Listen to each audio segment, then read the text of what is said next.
Allô, c'est Kim de Wild Grace.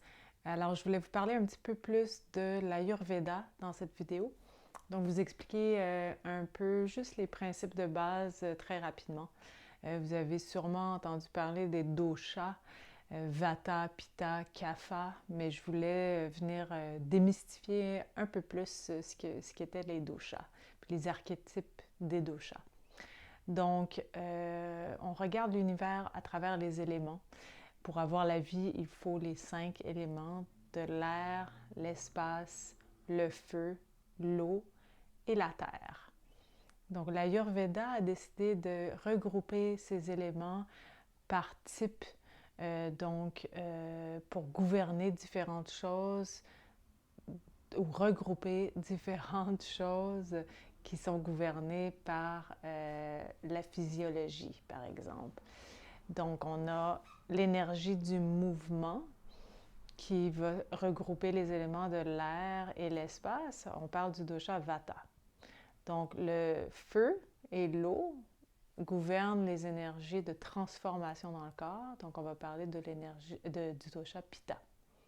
Et les éléments de l'eau et la terre, donc l'eau se retrouve dans 2 doshas, gouvernent les énergies en fait de la cohésion ou de la structure. Puis là, on parle vraiment du troisième dosha, du dosha Kapha. Ces 3 doshas sont un peu comme une carte ou un blueprint de qui nous sommes, à la fois dans notre apparence physique, à la fois dans notre comportement, dans notre activité mentale. Donc, ils viennent vraiment définir un peu notre individualité.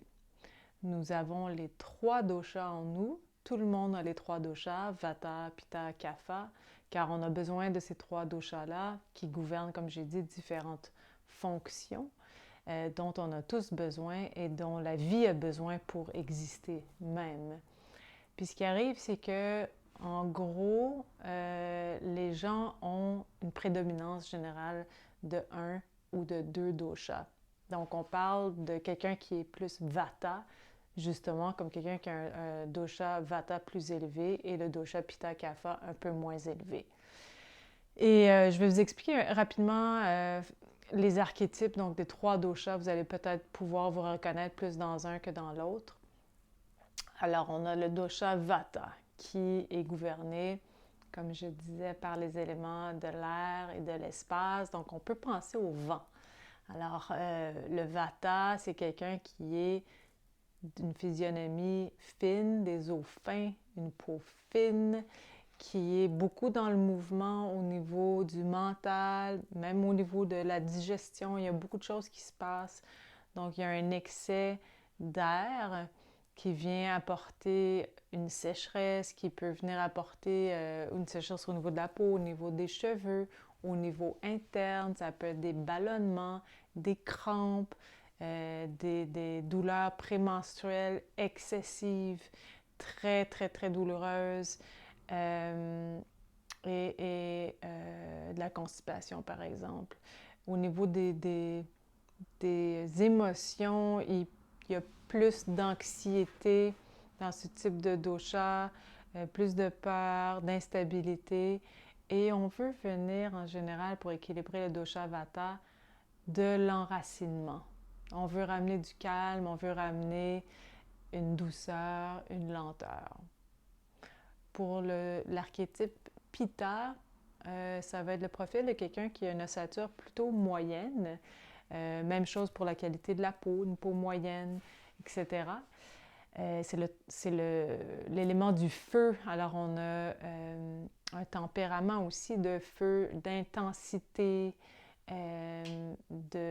c'est des gens analytiques, stratégiques, organisés, des bons leaders, des bons dirigeants, des gens qui assez contrôlants dans l'excès aussi. Donc, le lâcher-prise peut être plus difficile pour quelqu'un de Pitta. Et puis, on va retrouver donc au niveau du feu, quand il y a un excès, on peut retrouver des problèmes digestifs comme une hyperacidité, du reflux gastrique, des érythèmes de peau, surtout quand on parle de rougeur, d'inflammation. On le voit dans la qualité de peau. Pitta, c'est chaud même au toucher. Des problèmes souvent aussi au niveau de la vue va être plus typiquement Pitta. C'est des gens qui vont être très sensibles à la lumière, par exemple. Voilà. Alors que, juste pour revenir au Vata une seconde, donc le vent va être quelque chose qui va les affecter beaucoup. Donc, à l'extérieur, à l'automne, quand il commence à avoir beaucoup de vent frais, ils vont vouloir se cacher les oreilles, donc ils vont être très, très affectés par ça. Le troisième dosha, donc le dosha Kapha, c'est des gens de profil plus large au niveau de l'ossature. La peau va être épaisse, soyeuse, les cheveux aussi très épais, les cils, les lèvres plus pulpeuses, des grands yeux. Des gens qui vont être naturellement ancrés, plus lents. Au niveau de l'apprentissage, par exemple, c'est des gens qui ils vont être plus lents à retenir de l'information ou à apprendre. Mais par contre, une fois qu'ils ont acquis une éducation par rapport à un sujet quelconque, ils n'oublieront jamais. Donc, ils ont une capacité de rétention d'informations qui est hors pair. C'est des gens, dans l'excès, ce kapha peut engendrer des problèmes, surtout au niveau respiratoire. Les muqueuses vont être plus actives, la digestion plus lente. On peut retrouver de l'acné, des kystes par exemple, ou de la rétention d'eau, ce genre de problème-là. Donc voilà, je voulais juste vous faire un petit survol rapide des trois doshas pour expliquer tout ça, démystifier un petit peu tout ça. Le travail, dans le fond, d'un praticien ayurvédique, c'est vraiment de regarder la nature profonde, donc de son client, et puis de le ramener vers cet équilibre-là. Puis il y a toutes sortes de choses qui peuvent amener des déséquilibres. Là, on va parler de style de vie, on peut parler de diète, on peut parler du cycle hormonal, des grands changements de vie. Ça peut être un divorce, un déménagement, une pandémie. Il y a vraiment toutes sortes de choses qui nous affectent à tous les jours. Donc, les saisons aussi, j'ai oublié de mentionner. Mais donc, c'est vraiment aussi justement de regarder par rapport à tout ce qui se passe à la fois autour de nous et en nous pour aller chercher cet équilibre-là et s'ajuster aux changements. On s'adapte en fait. Les changements vont se reproduire, la vie elle est cyclique.